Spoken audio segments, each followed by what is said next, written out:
BPL নিয়ে নাটকের শেষ নাই। একের পর এক আমরা নাটক দেখতে আসছি।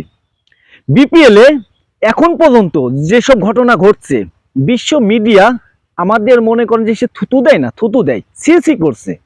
অন্য দেশগুলোর প্রিমিয়ার লিগে সারা বিশ্ব বাহবা দেয়, আর আমাদের বিপিএল দেখে সবাই থুতু করছে, থুতু দিচ্ছে, আসলে থুতু নিক্ষেপ করছে বাংলাদেশকে। মানে মান সম্মান বলতে আর কিচ্ছু নাই এই বিপিএল এর জন্য। দলগুলো যাদের সামর্থ্য নাই দল কেনার, তাদের কাছে দল দিয়ে বাংলাদেশের এই সম্মানটুকু শেষ করে দিল বিসিবি। এই পুরোটা দোষই আমি বিসিবিকে দেব, কারণ যারা দল কিনছে তাদের সেই আগাগোড়া না দেখে দলটা দিয়ে দিয়েছে। তারা পারবে কি পারবে না এটা নিয়ে তাদের ভাবনা নাই। তাদের ওই কিছু টাকা দিলে তাদের দল দিয়ে দেবে, এই জায়গায় স্বার্থ তাদের।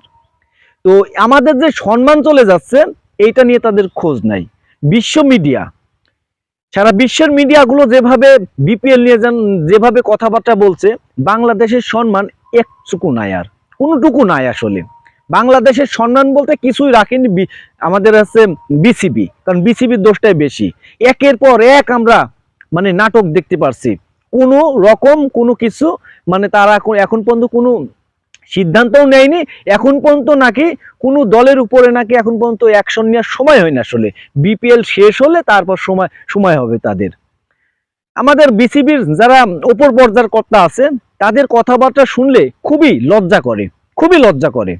কারণ তারা এমন একটা জায়গায় আছে, তারা নিয়ন্ত্রণ করবে, বিপিএলটা নিয়ন্ত্রণ করছেও, কিন্তু তাদের কথাবার্তা শুনে মনে হচ্ছে আসলে তারা কোনো মানে সেই পর্যায়ের কেউ না।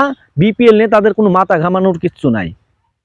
ফাহিম ফাহিম স্যার বাংলাদেশের খুব জনপ্রিয় একটা মানুষ।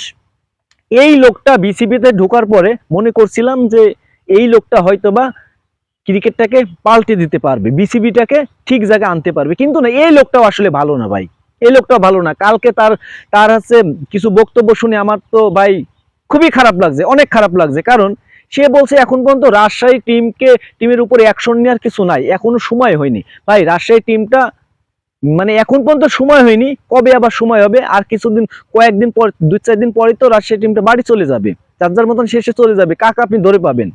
ক্রিকেটাররা হোটেল পর্যন্ত ছাড়তে হয়েছে তাদের, মানে হোটেল পর্যন্ত ছেড়ে দিতে হচ্ছে, টাকা পায়নি। কি অবস্থা!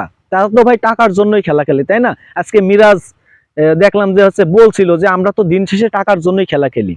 কিন্তু বিসিবির কোনো রকম কোনো অ্যাকশন নেওয়ার মতন কায়দা নাই, কারণ তারা নিজে মুখেই প্রকাশ্যেই মিডিয়ার সামনে বলছে অ্যাকশন নেওয়ার মতন এখনো কিছু হয়নি। বিশ্বমানের যারা কোচ আসছে বিপিএল এ, তারা টাকা না পায়ে অপমান হয়ে দেশ ছাড়ছে। বিপিএল এ অনেক তারকা দেশ ছাড়ছে, খেলবে না, বয়কট করছে, বয়কট করেছেও। তো তাদের সম্মানের কথাও ভাবছে না, কারোর সম্মানের কথাই বিসিবি ভাবছে না। এই বিসিবি আমাদের বাংলাদেশের সম্মানটুকু যা ছিল একদমই শেষ করে ফেলেছে। এই বিসিবির উপরে যারা আছে বিপিএলটা মানে বিপিএলটা যারা আছে নিয়ন্ত্রণ করছে, তাদের তাদের আইনের আওতায় আনা উচিত। এদের ভিতরে কোনো সমস্যা আছে, আমি মনে করি সমস্যা আছেই, না থাকলে এদের মুখ থেকে এরম কথা আসবে না এই সময়।